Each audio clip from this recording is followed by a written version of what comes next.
ಹುಣಸೂರಿನಲ್ಲಿ ಜಿಲ್ಲಾ ಎಸ್ಪಿ ನೇತೃತ್ವದಲ್ಲಿ ಜನಸಂಪರ್ಕ ಸಭೆ, ಸಾರ್ವಜನಿಕರ ಅಹವಾಲು ಆಲಿಸಿ ಸ್ಥಳದಲ್ಲಿ ಪರಿಹಾರಕ್ಕೆ ಸೂಚನೆ. ಹುಣಸೂರು ಉಪ ವಿಭಾಗದ ವತಿಯಿಂದ ಸೋಮವಾರ ಪಟ್ಟಣದ ಅಂಬೇಡ್ಕರ್ ಭವನದಲ್ಲಿ ಜಿಲ್ಲಾ ಪೊಲೀಸ್ ಅಧೀಕ್ಷಕ ಮಲ್ಲಿಕಾರ್ಜುನ್ ಬಾಲದಂಡಿ ಐಪಿಎಸ್ ಅವರ ಅಧ್ಯಕ್ಷತೆಯಲ್ಲಿ ತಾಲೂಕು ಮಟ್ಟದ ಜನಸಂಪರ್ಕ ಸಭೆ ನಡೆಯಿತು. ಸಭೆಯಲ್ಲಿ ತಾಲೂಕಿನ ವಿವಿಧ ಗ್ರಾಮಗಳಿಂದ ಆಗಮಿಸಿದ್ದ ಸಾರ್ವಜನಿಕರು ತಮ್ಮ ದೂರು ಹಾಗೂ ಅಹವಾಲುಗಳನ್ನು ಎಸ್ಪಿ ಅವರ ಮುಂದಿಟ್ಟರು. ಕಾನೂನು ಸುವ್ಯವಸ್ಥೆ, ಸಂಚಾರ ಸಮಸ್ಯೆ, ಸೈಬರ್ ವಂಚನೆ, ಅಕ್ರಮ ಮದ್ಯ ಮಾರಾಟ, ಮಹಿಳೆಯರ ಮೇಲಿನ ದೌರ್ಜನ್ಯ ಸೇರಿದಂತೆ ಹಲವು ಸಮಸ್ಯೆಗಳ ಬಗ್ಗೆ ನಾಗರಿಕರು ಮುಕ್ತವಾಗಿ ಮಾತನಾಡಿದರು. ಪ್ರತಿ ದೂರನ್ನ ತಾಳ್ಮೆಯಿಂದ ಆಲಿಸಿದ ಎಸ್ಪಿ ಮಲ್ಲಿಕಾರ್ಜುನ್ ಬಾಲದಂಡಿ ಅವರು ಸ್ಥಳದಲ್ಲಿ ಸಂಬಂಧಪಟ್ಟ ಪೊಲೀಸ್ ಅಧಿಕಾರಿಗಳಿಗೆ ಕರೆ ಮಾಡಿ ಸೂಕ್ತ ಕಾನೂನು ಕ್ರಮ ಕೈಗೊಳ್ಳುವಂತೆ ಖಡಕ್ ಸೂಚನೆ ನೀಡಿದರು. ಸಾರ್ವಜನಿಕರ ಸಮಸ್ಯೆಗೆ ಸ್ಪಂದಿಸುವುದೇ ಪೊಲೀಸ್ ಇಲಾಖೆಯ ಮೊದಲ ಆದ್ಯತೆ. ದೂರು ನೀಡಲು ಯಾರೂ ಹಿಂಜರಿಯಬೇಡಿ, ನಿಮ್ಮ ಜೊತೆ ಪೊಲೀಸ್ ಇಲಾಖೆ ಸದಾ ಇದೆ ಎಂದು ಭರವಸೆ ನೀಡಿದರು. ಸಭೆಯಲ್ಲಿ ಹುಣಸೂರು ಡಿವೈಎಸ್ಪಿ, ಸಿಪಿಐ, ಪಿಎಸ್ಐ ಹಾಗೂ ಸೇರಿದಂತೆ ಉಪವಿಭಾಗದ ಎಲ್ಲಾ ಪೊಲೀಸ್ ಠಾಣೆಗಳ ಅಧಿಕಾರಿಗಳು ಹಾಜರಿದ್ದರು. ದಲಿತ ಸಂಘರ್ಷ ಸಮಿತಿ ಜಿಲ್ಲಾ ಸಂಯೋಜಕ ಪ್ರಕಾಶ್, ಪದಾಧಿಕಾರಿಗಳು ಹಾಗೂ ಸಾರ್ವಜನಿಕರು ಇನ್ನಿತರರು ಉಪಸ್ಥಿತರಿದ್ದರು. ವರದಿ ಮಸೀಂ ಶರೀಫ್, ಎನ್ಕೆಎಸ್ ಟಿವಿ4.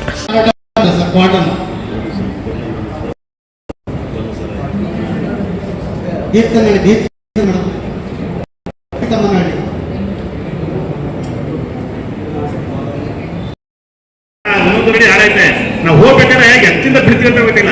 ಇಟ್ಲಿಂದ ಈ ಕಡೆಯಿಂದ ಮೈಸೂರು ಕಡೆ ಹೋಗ್ಬೇಕಾದ್ರೆ ಎರಡ ಕಡೆ ಎರಡು ಗುಂಡಿಗಳು ತುಂಬಾ ಡೇಂಜರ್ ಆಗೋದು. ಅವಕ್ಕೆ ಯಾವತ್ತು ಕೂಡ ಪ್ರಾಣಕ್ಕೆ ಆಗಲಿ. ನಾನು ಕೂಡ ಒಂದ್ಸರಿ ಬಿದ್ದು ಎತ್ತಿದ್ದೀನಿ. ದಯಮಾಡಿ ಅದನ್ನ ಜಲ್ದಿ ಅವ್ರನ್ನ PWD ಇದು ಸಂಬಂಧಪಟ್ಟ ಹೇಳಿ ಮಾಡಿಸಿರ್ತಾರೆ. ಆಯ್ತಾಯ್ತು, ಅದ ಕೇಸ್ ಒಂದ್ ಮಾಡಿದೀವಿ. ಬಟ್ ನಮಗ್ ಮಾಹಿತಿ ಕೊಡಿ, ಎಲ್ಲೆಲ್ಲಿ ಮಾರಾಟ ಮಾಡ್ತಾರ? ಹಂಗ ಅಂಗಡಿಯಲ್ಲಿ ಏನಾದ್ರು ಮಾರಾಟ ಮಾಡ್ತಾ ಇದಾರ? ಕದ್ದು ಮುಚ್ಚಿ ಆತರ ಇದ್ರೆ ಮಾಹಿತಿ. ನಾವೇ ದುಕ್ಷೇಪ ಮಾಡ್ತಾ ಇಲ್ಲಪ್ಪ. ನಾವು ಅವ್ರಿಗೆ ಮಂತ್ಲಿ ಕೊಡ್ತೀವಿ. ನಾವು ಮಾರಾಟ ಮಾಡ್ತೀವಿ. ಅದೇನ್ ಮಾಡಿ ಮಾಡ್ಕೊ ಇದೇ ಅದು ಸರ್. ಮೊನ್ನೆ ನಮ್ಮ ಊರು ಚಿಕ್ಕೂರು ಸರ್ ನೋಡಿ ಬಂದಿದ್ದೀವಿ. ಒಂದ್ಸಲ ವಿಸಿಟ್ ಮಾಡಿ 25 ಕುಟುಂಬ ಬೀದಿಗೆ ಬಂದೈತೆ ಸರ್. 25 ಕುಟುಂಬ ಬೀದಿಗೆ ಬಂದೈತೆ. ಸಲಾಯಿ ಮಾರಾಟ ಹಂಗ ಮನೆಯಲ್ಲೆಲ್ಲ ಮಾರಾಡ್ತಾರೆ. 8 ಜಾಗ ಮಾರಾಟ ಮಾಡ್ತಾರೆ ಸರ್. 8 ಕಡೆ. ಯಾವ ಊರದು? ತೀರ್ಥಮನಹಳ್ಳಿ ಸರ್. ತೀರ್ಥಮನಹಳ್ಳಿ ಇಲ್ಲಿಂದ ಒಂದು 22 ಕಿಲೋಮೀಟರ್ ಆಗುತ್ತೆ ಸರ್.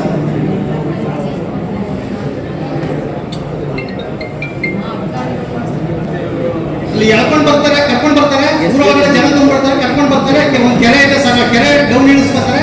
ಅಲ್ಲಿ ಕಲೆಕ್ಷನ್ ಮಾಡ್ಕೊತಾರೆ, ಪುನಃ ಒಂದು ರಿಟರ್ನ್ ಕಳಿಸ್ತಾರೆ.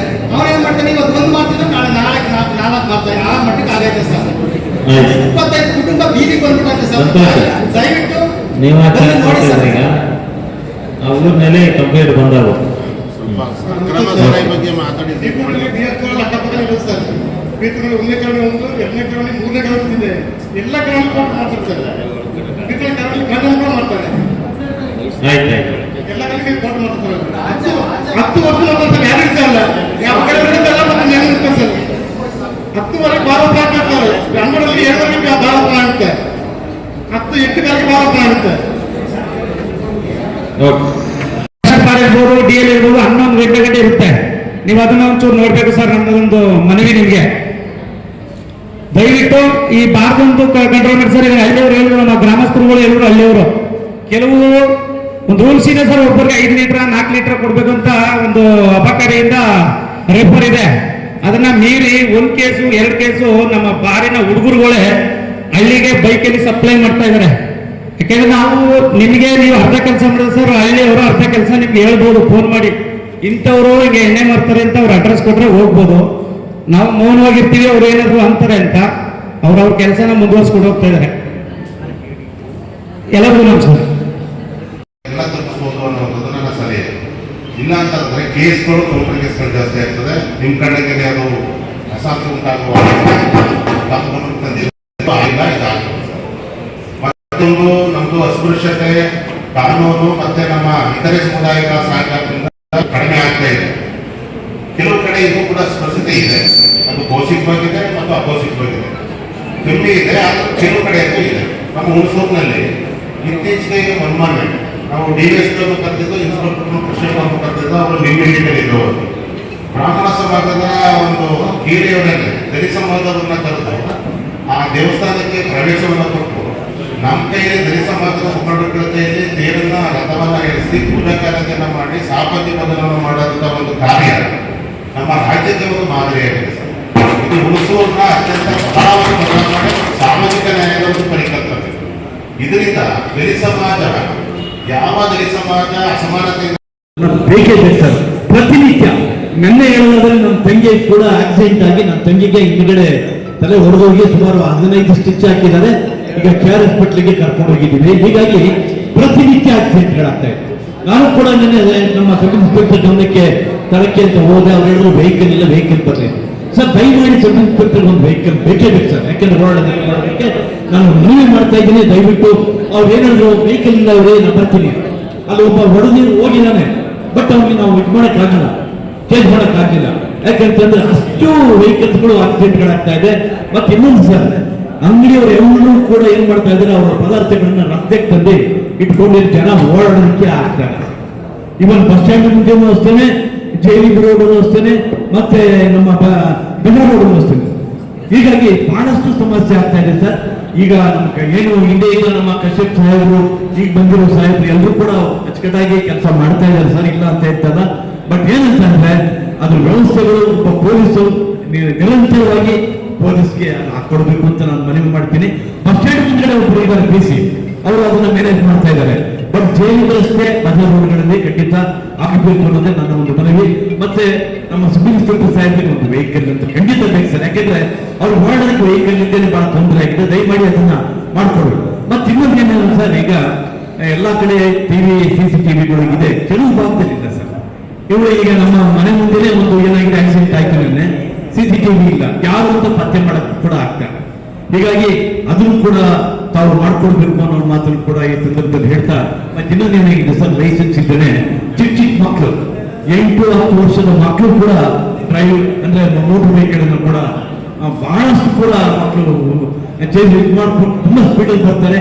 ಆಗ ಅಮ್ಮ ಹೇಳಿದ್ರು ನಿಜ, ಅವ್ರು ಅಮ್ಮ ಹೇಳಿದ್ರು ನಿಜ, ಬಹಳಷ್ಟು ಸ್ಪೀಡಲ್ಲಿ ಬರ್ತಾರೆ, ಆಕ್ಸಿಡೆಂಟ್ಗಳು ಆಗ್ತಾ ಇದೆ. ಹೀಗಾಗಿ ದಯಮಾಡಿ ಈ ಸಮಸ್ಯೆಗಳನ್ನ ಬಗೆಹರಿಸಿಕೊಡಿ ಅನ್ನೋ ಮಾತನ್ನು ಕೂಡ ಹೇಳ್ತಾ, ಇವತ್ತು ನಾವು ಏನು ಜನ ಸಂಪರ್ಕ ಸಭೆನೆ ನಿಮ್ಮ ಅಧ್ಯಕ್ಷತೆಯಲ್ಲಿ ಇವತ್ತು ಆಗ್ತಾರೆ. ಹಿಂಸೆ ಹಾಕಿ ಹೊರಗಡೆ ನೋಡಪ್ಪ ತಾಜುದ್ದೀನ ನೀನ್ ಇರ್ತೀಯ ನೋಡಿ, ಚೇಂಜ್ ಹಾಕೊಳ್ಳಿ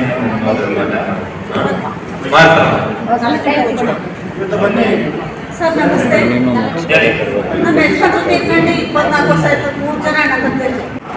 ಇದುವರೆಗೆ ಹುಣಸೂರು ತಾಲೂಕಿನಲ್ಲಿ ತಾವು ಹೆಚ್ಚಿನ ಸಂಖ್ಯೆಯಲ್ಲಿ ಆಗಮಿಸಿ ಹಲವಾರು ವಿಷಯಗಳ ಬಗ್ಗೆ ನಮಗೆ ಮನವರಿಕೆ ಮಾಡಿಕೊಟ್ಟಿದ್ರಿ. ಹಲವಾರು ವಿಷಯಗಳು ಅಂತಂದ್ರೆ ಮುಖ್ಯವಾಗಿ ಹುಣಸೂರು ಪಟ್ಟಣದಲ್ಲಿ ಜನಸಂಖ್ಯೆ ಜಾಸ್ತಿ. ನೀವು ಅಲ್ಲೇ ಏರ್ಪಡಿಸಿ, ನಾನು ಅಲ್ಲಿಗೆ ಬರ್ತೀನಿ.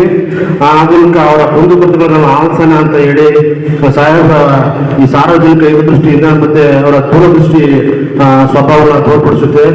ಈ ಒಂದು ಕಾರ್ಯಕ್ರಮಕ್ಕೆ ನನ್ನ SP ಸಾಹೇಬರು ಬಂದಿದ್ದಾರೆ. ಶ್ರೀ ಮಲ್ಲಿಕಾರ್ಜುನ ಬಾಗದಲ್ಲಿ IPS ಸಾಹೇಬರು, ಅವರಿಗೆ ನಮ್ಮ ನಿಮ್ಮೆಲ್ಲರ ಪರವಾಗಿ ಮತ್ತು ಸಮಸ್ತ ಹುಣಸೂರು ಜನತೆ ಪರವಾಗಿ ಸ್ವಾಗತವನ್ನು ಕೋರುತ್ತೇನೆ.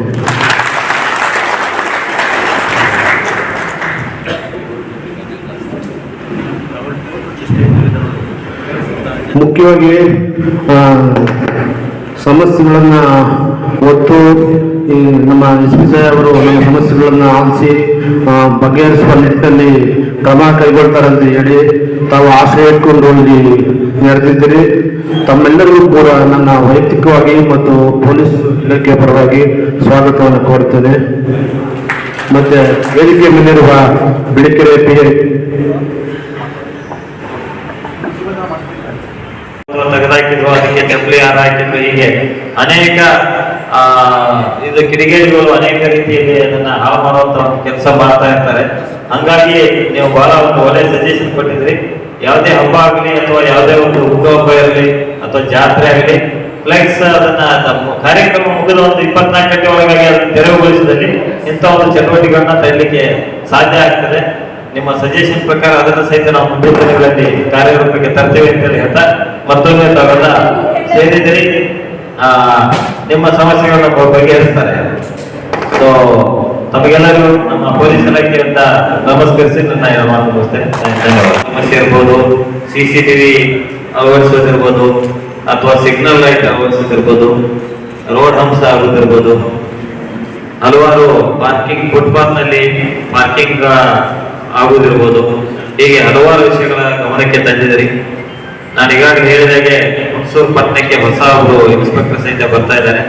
ಅವರಿಗೆ ನಾನು ಫಸ್ಟ್ ಟಾಸ್ಕ್ ಕೊಡದೆ ಒಂದು ಹುಣಸೂರು ಪಟ್ಟಣದಲ್ಲಿರುವ ಒಂದು ಟ್ರಾಫಿಕ್ ಸಮಸ್ಯೆಯನ್ನ ಮತ್ತು ಏನಾದರೂ ಸುಧಾರಣೆ ಮಾಡಲಿಕ್ಕೆ ಸಾಧ್ಯ ಇದೆ ಅದನ್ನು ಮಾಡುವ ಒಂದು ವ್ಯವಸ್ಥೆಯನ್ನ ಮಾಡುವಂತ ಕಾರ್ಯವನ್ನ ಅವರಿಗೆ ನಾನು ಕೊಡ್ತಾ ಇದ್ದೇನೆ. ಸೊ ಅದ್ರ ಜೊತೆಗೆ ಬ್ರಿಡ್ಜ್ ಬಗ್ಗೆ ಹೇಳಿದ್ರು. ಕೆಲವೊಬ್ರು JLP ರೋಡ್ ನಲ್ಲಿ ಕೆಲವೊಂದು ಚಟುವಟಿಕೆಗಳು ನಡೀತಾ ಇದೆ ಅಂತ ಹೇಳಿದ್ರು. ಅದನ್ನು ಸಹಿತ ನಾವು ಗಮನದಲ್ಲಿಟ್ಟುಕೊಂಡು ಮುಂದಿನ ದಿನಗಳಲ್ಲಿ ನಮ್ಮ ಮನೆ ಪೊಲೀಸಿಂಗ್ ಇರ್ಬೋದು ಅಥವಾ ಪೆಟ್ರೋಲಿಂಗ್ ಇರ್ಬೋದು ಅದನ್ನು ಸಹಿತ ಬಲಪಡಿಸುವ ಒಂದು ಕೆಲಸನ ಮಾಡ್ತೀವಿ. ಸಾಕಷ್ಟು ಗ್ರಾಮಗಳಿಂದ ತಾವೆಲ್ಲ ಬಂದಿದ್ದೀರಿ. ಅದರಲ್ಲಿ ಮುಖ್ಯವಾಗಿ ಗ್ರಾಮಗಳಲ್ಲಿ ಎಲ್ಲ ಅಂಗಡಿಗಳಲ್ಲಿ ಬೇರೆ ಬೇರೆ ಕಡೆಯಿಂದ ಸಾರಾಯಿ ಮಾರಾಟನ ಬಹಳ ಯಥೇಚ್ಛವಾಗಿ ಮಾಡ್ತಾ ಇದೆ ಅಂತ ಹೇಳಿ ನಮ್ಮ ಗಮನಕ್ಕೆ ತಂದಿದ್ದೀರಿ. ನಾನು ಸದ್ಯದಲ್ಲೇನೆ ಎಕ್ಸೈಸ್ ಇಲಾಖೆ ಅಧಿಕಾರಿಗಳನ್ನು ಸಹಿತ ನಾವು ಕರೆದು ಮೀಟಿಂಗ್ ಮಾಡ್ತೀವಿ. ಈ ತರದ ಏನು ಲೈಸೆನ್ಸ್ ಶಾಪ್ ಬಿಟ್ಟು ಬೇರೆ ಕಡೆ ಏನು ಮಾರಾಟ ಆಗ್ತಾ ಇದೆ, ಎಸ್ಪೆಷಲಿ ಹಳ್ಳಿಗಳಲ್ಲಿ ಇರ್ಬೋದು, ದಲಿತ ಕಾಲನಿಗಳಿರ್ಬೋದು, ಅಂತ ಕಡೆ ಅದನ್ನ ನಿಲ್ಲಿಸುವಂತ ಒಂದು ಪ್ರಯತ್ನವನ್ನು ನಮ್ಮ ಇಲಾಖೆಯಿಂದ ಸಹಿತ ನಾವು ಮಾಡ್ತೀವಿ. ಅದೇ ರೀತಿ ಗಾಂಜಾ ಮತ್ತು ಇತರೆ ಚಟುವಟಿಕೆಗಳ ಬಗ್ಗೆ ಹೇಳಿದ್ರೆ ಅದನ್ನು ಸಹಿತ ನಾವು ಒಂದು ಹೆಚ್ಚಿನ ಪ್ರಯಾರಿಟಿ ಮೇಲೆ ಮಾಡ್ತೀವಿ. ಮುಖ್ಯವಾಗಿ 2-3 ಕಡೆ ಅನುಗೋಡು ಇರ್ಬೋದು, ಗದ್ದಿಗೆ ಇರ್ಬೋದು, ಇನ್ನೊಂದು ಯಾವುದು ಗಾವಡಗೆರೆ, ಬಂಡಿಕುಪ್ಪೆ ಇಲ್ಲಿ ಎಲ್ಲ ಔಟ್ ಪೋಸ್ಟ್ ಮಾಡ್ಬೇಕಂತೇಳಿ ಹೇಳಿದ್ರು. ಪೊಲೀಸ್ ಔಟ್ ಪೋಸ್ಟ್ ಮಾಡಬೇಕಾದ್ರೆ ಒಂದು ದೊಡ್ಡ ಕ್ರೈಟೀರಿಯಾ ಇದೆ. ಇದ್ರ ಪ್ರಕಾರ ಅಷ್ಟೊಂದು ಕೇಸ್ ಆಗ್ತಾ ಇರಬೇಕು ಅಥವಾ ಅಷ್ಟೊಂದು ಕಾನೂನು ಸುವ್ಯವಸ್ಥೆ ಅಲ್ಲಿ ಒಂದು ಸಮಸ್ಯೆ ಇದ್ರೆ ಮಾತ್ರ ಅದನ್ನು ಮಾಡ್ಲಿಕ್ಕೆ ಪ್ರಯೋಜನ ಇದೆ.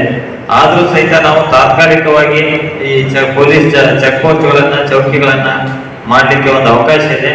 ಅದನ್ನು ಸಹಿತ ನಾವು ನಮ್ಮ ಇಲಾಖೆಯ ನಮ್ಮ ಸಿಬ್ಬಂದಿಗಳಿಗೆ, ಅಧಿಕಾರಿಗಳಿಗೆ ಆ ಒಂದು ಸ್ಥಳಕ್ಕೆ ಭೇಟಿ ನೀಡಿ ಎಲ್ಲೆಲ್ಲಿ ಅವಶ್ಯಕತೆ ಇದೆ ಅದನ್ನು ಸಹಿತ ಮಾಡ್ತೀವಿ. ಒಂದು ಏನಂತಂದ್ರೆ ಸದ್ಯದಲ್ಲಿ ನಮ್ಗೆ ರಿಕ್ರೂಟ್ಮೆಂಟ್ ಸದ್ಯ ಒಳ ಮೀಸಲಾತಿ ಮತ್ತೆ ಹಲವಾರು ಟೆಕ್ನಿಕಲ್ ತೊಂದರೆಯಿಂದಾಗಿ ರಿಕ್ರೂಟ್ಮೆಂಟ್ ಆಗಿಲ್ಲ ಸದ್ಯದಲ್ಲಿ. ಹೀಗಾಗಿ ವೇಕೆನ್ಸಿ ಬಹಳ ಇದೆ. ಹುಣಸೂರು ತಾಲೂಕಿನಲ್ಲಿ ನಮ್ಮ ಜಿಲ್ಲೆಯ ಬೇರೆ ತಾಲೂಕು ಕಂಪೇರ್ ಮಾಡಿದ್ರೆ ಹುಣಸೂರಿನಲ್ಲಿ ಜಾಸ್ತಿ ಸಿಬ್ಬಂದಿ ಇದ್ದಾರೆ. ಸರಗೂರು, ಕೋಟೆ ಅಥವಾ ಟಿ ನರಸೀಪುರ ಕಡೆ ಸಿಬ್ಬಂದಿಗಳು ಕಡಿಮೆ ಇದ್ದಾರೆ. ಇಲ್ಲಿ ಹೆಚ್ಚಿನ ಸಿಬ್ಬಂದಿಗಳು ಇದ್ದಾರೆ. ಆದ್ರೂ ಸಹಿತ ಕೆಲವು ಸಿಬ್ಬಂದಿಗಳ ಕೊರತೆ ಇದೆ. ಅದನ್ನ ಮುಂದಿನ ದಿನಗಳಲ್ಲಿ ರಿಕ್ರೂಟ್ಮೆಂಟ್ ಆದ್ಮೇಲೆ ಹೆಚ್ಚಿನ ಒಂದು ಸಿಬ್ಬಂದಿಗಳು ಬಂದ ಮೇಲೆ ಇನ್ನಷ್ಟು ನಮ್ಮ ಪೊಲೀಸ್ ವ್ಯವಸ್ಥೆ ಬಲಪಡಿಸುವ ಒಂದು ಕೆಲಸನ ನಾವು ಮಾಡ್ತೀವಿ. ಒಟ್ಟಾರೆಯಾಗಿ ಹುಣಸೂರಿನ ಜನತೆ ನೀವೆಲ್ಲ ನಮ್ಮ ಇಲಾಖೆ ಜೊತೆ ಒಂದು ವಿಶ್ವಾಸವಿಟ್ಟು ಇಲಾಖೆಗೆ ಸಹಕಾರಿಯಾಗುವಂತ ಒಂದು ಎಲ್ಲ ಕೆಲಸಗಳನ್ನು ತಾವು ಮಾಡ್ತಾ ಇದ್ರಿ. ಇಲಾಖೆ ಮೇಲೆ ನಂಬಿಕೆ ಇಟ್ಟು ಇವತ್ತು ಇಷ್ಟೊಂದು ಸಂಖ್ಯೆಯಲ್ಲಿ ತಾವೆಲ್ಲ ಸೇರಿ ಈ ಒಂದು ಸಭೆಯನ್ನ ಇಷ್ಟು ಸಕ್ಸಸ್ ಮಾಡ್ಲಿಕ್ಕೆ ತಾವು ಸಹಿತ ಕಾರಣಕರ್ತರಾಗಿದ್ರಿ. ಮತ್ತೊಮ್ಮೆ ನಿಮ್ಗೆಲ್ಲರಿಗೂ ನಮಸ್ಕರಿಸಿ ಹಲವಾರು ವಿಷಯಗಳು ಇನ್ನು ಫ್ಲೆಕ್ಸ್ ಬಗ್ಗೆ ಹೇಳಿದ್ರು ಬಹಳ ಇಂಪಾರ್ಟೆಂಟ್. ನಮ್ಮ ಬೇರೆ ಎಲ್ಲ ಕಡೆ ಸಹಿತ ಫ್ಲೆಕ್ಸ್ನಿಂದಾಗಿ ದೊಡ್ಡ ರಾಜ್ಯ ಮಟ್ಟದ ಇಶ್ಯೂಗಳು ಸಹಿತ ಆಯ್ತು. ಎಲ್ಲರಿಗೂ ನಮಸ್ಕಾರ. ನಾನು ಬ್ರೀಫ್ ಆಗಿ 1 ನಿಮಿಷ ಮಾತಾಡಿ ಮತ್ತೆ ಕೊನೆಯಲ್ಲಿ ಮಾತಾಡ್ತೀನಿ. ನಾನು ಸುಮಾರು 4 ತಿಂಗಳಾಯ್ತು ಈ ಒಂದು ಜಿಲ್ಲೆಗೆ ಬಂದ ನಂತರದಲ್ಲಿ ಎಲ್ಲ ತಾಲೂಕು ವೈಸ್ ನಾನು ಜನರ ಜೊತೆ ಮಾತಾಡಬೇಕು, ಮತ್ತೆ ಅವ್ರ ಸಮಸ್ಯೆಗಳು ಏನಿದಾವೆ ಅಲ್ಲೇ ಹೋಗಿ ಅವ್ರ ಸಮಸ್ಯೆಗಳನ್ನು ಆಲಿಸಬೇಕಂತ ಅವತ್ತನ್ನೇ ನಾನು ಡಿಸೈಡ್ ಮಾಡಿದ್ದೆ. ಕಾರಣಾಂತರಗಳಿಂದ ಹುಣಸೂರು ತಾಲೂಕಿನಲ್ಲಿ ಇದುವರೆಗೂ ಮಾಡಲಿಕ್ಕೆ ಆಗಿರಲಿಲ್ಲ. ಇವತ್ತು ಆ ಒಂದು ಕಾಲ ಕೂಡಿ ಬಂದಿದೆ. ಹುಣಸೂರು ತಾಲೂಕಾ ಮಟ್ಟದ ಎಲ್ಲ ಗ್ರಾಮದಿಂದ ತಾವೆಲ್ಲ ಬಂದಿರ್ಬೋದು. ಬಿಳಿಕೆರೆ ಭಾಗದವ್ರು ಬಂದಿದ್ರ? ಬಿಳಿಕೆರೆ ಬಂದಿದ್ರಲ್ಲ? ಓಕೆ. ಹುಣಸೂರು ಗ್ರಾಮಾಂತರ ಬಹಳ ಜನ ಅವರ ಇದ್ದಾರೆ. ಹುಣಸೂರು ಟೌನ್ ಅವರು ಇದ್ದಾರೆ. 3 ಸ್ಟೇಷನ್ ಅಷ್ಟೇ ಅಲ್ಲ? ಓಕೆ. ಅವರೆಲ್ಲ ಸ್ತ್ರೀ ಶಕ್ತಿ ಸಂಘದವರ? ಯಾರು ಒಂದೇ ಬಟ್ಟೆ ಅಂತದ್ದು ಬಟ್ಟೆ ಹಾಕೊಂಡಿದ್ದಾರೆ? ಅಂಗನವಾಡಿ ಕಾರ್ಯಕರ್ತರು. ಎಲ್ಲಿಂದ ಬಂದಿರಿ ಎಲ್ಲ? ಟೌನ್ದವರ? ಓಕೆ. ಸೊ ಎಲ್ಲರಿಗೂ ಸ್ವಾಗತ. ಕಡಿಮೆ ಸಮಯದಲ್ಲಿ ಸಹಿತ ಹೇಳಿದ್ರು ಸಹಿತ ನೀವೆಲ್ಲ ಹೆಚ್ಚಿನ ಸಂಖ್ಯೆಯಲ್ಲಿ ಸೇರಿದಿರಿ. ನಿಮ್ಮ ಸಮಸ್ಯೆಗಳು ಏನಿದೆ ನೇರವಾಗಿ ಸಮಸ್ಯೆಗಳ ಬಗ್ಗೆ ಹೇಳಿದ್ರೆ ನಾವು ನೋಟ್ ಮಾಡ್ಕೋತೀವಿ. ಸಾಧ್ಯವಾದ್ರೆ ಸ್ಥಳದಲ್ಲಿನ ನಮ್ಮ ಅಧಿಕಾರಿಗಳು ಅದಕ್ಕೆ ಉತ್ತರ ಕೊಡ್ತಾರೆ. ಆಗದೇ ಇದ್ರೆ ವೆರಿಫೈ ಮಾಡಿ ಕೊಡ್ತೀವಿ. ಕೆಲವೊಂದು ತೀರಾ ಪರ್ಸನಲ್ ಸಮಸ್ಯೆ ಇದ್ರೆ ನಂತರದಲ್ಲಿ ನಮಗೆ ಭೇಟಿಯಾಗಿ ನಿಮ್ಮ ಸಮಸ್ಯೆಗಳ ಬಗ್ಗೆ ಹೇಳ್ಬೋದು. ದಯವಿಟ್ಟು ಶಾಂತ ರೀತಿಯಿಂದ ಎಲ್ಲ ತಮ್ಮ ಸಮಸ್ಯೆಗಳ ಬಗ್ಗೆ, ಸಾರ್ವಜನಿಕ ಸಮಸ್ಯೆಗಳ ಬಗ್ಗೆ ನಮಗೆ ನಮ್ಮ ಗಮನಕ್ಕೆ ತಂದಲ್ಲಿ ಅದನ್ನ ಸರಿಪಡಿಸುವ ನಿಟ್ಟಿನಲ್ಲಿ ನಾವು ಕೆಲಸ ಮಾಡ್ತೇವೆ ಅಂತ ಹೇಳ್ತಾ ನಿಮ್ಗೆಲ್ಲರಿಗೂ ಮತ್ತೊಮ್ಮೆ ನಮಸ್ಕರಿಸಿ ನನ್ನ ಸದ್ಯದ ಮಾತುಗಳನ್ನು ಮುಗಿಸ್ತೇನೆ. Thank you.